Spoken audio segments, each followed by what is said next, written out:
category, and this is also a very important and very popular category, and this category is called spousal open work permit. Yeah.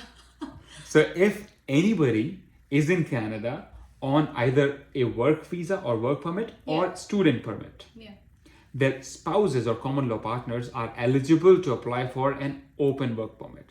This is another option for an open work permit. So this way, spouses can come and work in Canada with any company that they like. And how many years of work permit they get? Usually until the similar to the duration of the work permit of the primary applicant. But let's say the husband came here for 1 year or 2 year education. Can they come immediately before their education is getting complete, or they have to wait till their spouse complete their education and then they can opt for work permit? Oh, anytime. It doesn't matter. As long as somebody is, your husband, for example, is enrolled in a college, in a public college in Canada, then you as his spouse is eligible to apply for the work permit, irrespective of the time that which session or semester he is in. It doesn't matter. Okay. So similarly, once the education is complete, your husband or the spouse in Canada will have to obtain the postgraduate work permit first, and then there are a bunch of other requirements. But once this husband will receive the work permit, then only the spouse can get the work permit. Okay, that's good. And this is one of the most important aspect of work permit, and nobody talks about it. That's the money factor. Like, how much does it cost? Like, what is the minimum amount of money that you should have in your account when it comes to, let's talk about the Canadian dollar. So there is no minimum criteria, but we always recommend our clients to have certain amount of money in their account, and we usually go with enough money to cover the flight tickets, flight tickets from that country, plus enough money to accommodate themselves in Canada for at least 3 months, plus enough money to provide food for themselves in Canada for at least 3 months. So in total, if you will club all these costs, it'll come up to something around like $10,000 to $12,000. So if the person outside of Canada has approximately $10,000, that should not be a bad number. That should be good. But the spouse in Canada should also have some money in his account or her account in Canada. Because, and again, as I said, there is no set criteria for this.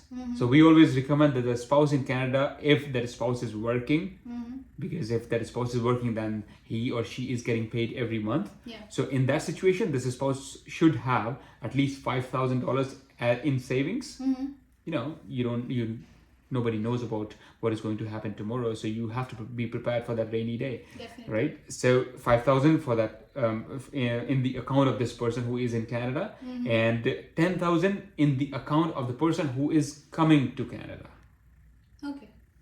So overall, like 15 to 20,000 you should have. Yes. And that's excluding the fees and the education that person is pursuing in Canada. Because the fee is already gone by this time. Right. So you are talking about the work permit, spousal work permit, the work permit for the person who is not in Canada at the moment. So for that person, the finances are going to be completely different. So this is like one of the most commonly asked question, and one of my favorite too. So is the IELTS exam is compulsory to get work permit? No.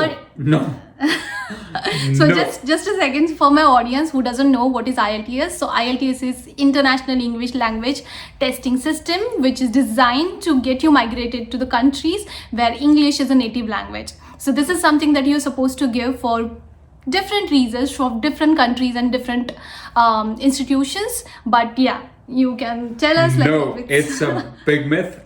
IELTS or any English exam is not required for any kind of work permit in Canada. That's a relief. Trust me. A lot of people, they ask me as well during consultations that, but how much IELTS do we need to score? What should be the score in IELTS? I said, IELTS is not required at all for work permit, any work permit.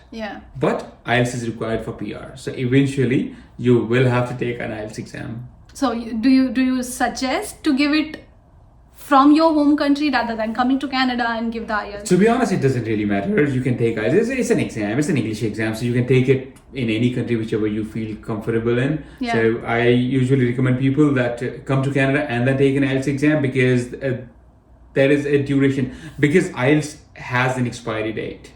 So if you take it too early, I think 2 years. Is the 2 years exactly. So if you take it too early, then by the time you will be eligible to apply for PR, you may have to take it again. So why to waste money again? So it's not compulsory. Yeah. So I think these are the most basic information that one should have if they want to apply for work permit in Canada. So thank you so much, Junaid, for giving us this information. My pleasure. We will definitely come up with more videos with Junaid on the topics like work permit, PNP, and whatever you guys suggest from the audience. And do let us know in the comment section below if you're interested in any another topic. And if you find this video helpful, don't forget to like, comment, share, subscribe, and see you in another video. See you. Take care. Thank you.